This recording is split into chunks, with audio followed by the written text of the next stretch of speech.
first day at work, guys. Basta ako. Smart and fine na.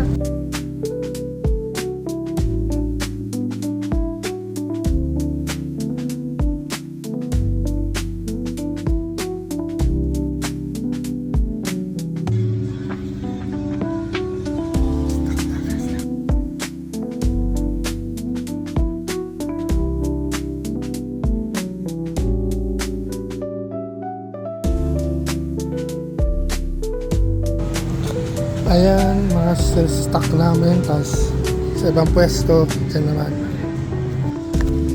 Nakapagod.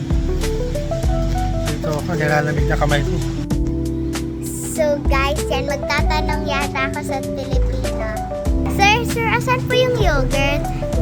Daan?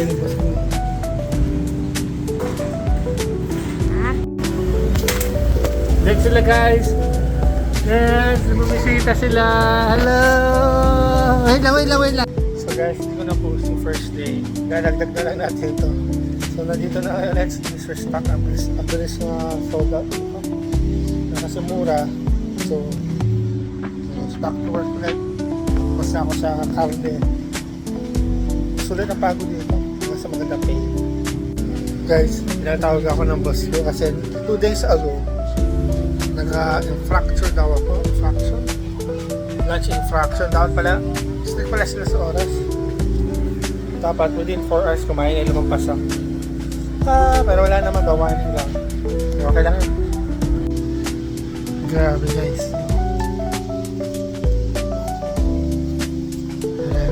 Restock. Second restock, guys.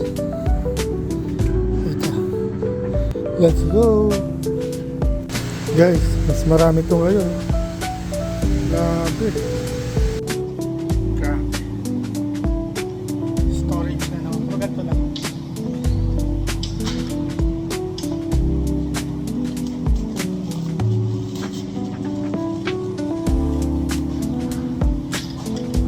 Ito na nga, guys. Sana iba makikita. Grabe, guys. Ang dami. Re-restock ko lahat yan. Duro! Guys, so loading kami ngayon. Mac and cheese dito sa kapila. Deli, yogurt. Ila-loading namin, saka namin ilalabas. Saka nagpagupit. Lupit ako sarili ko kagabi. Kaya so guys, ito. Ayan, lahat yan. Mga keso. Lalagyan namin dyan. Deli, yogurt. Ayan, lahat yan. Grabe.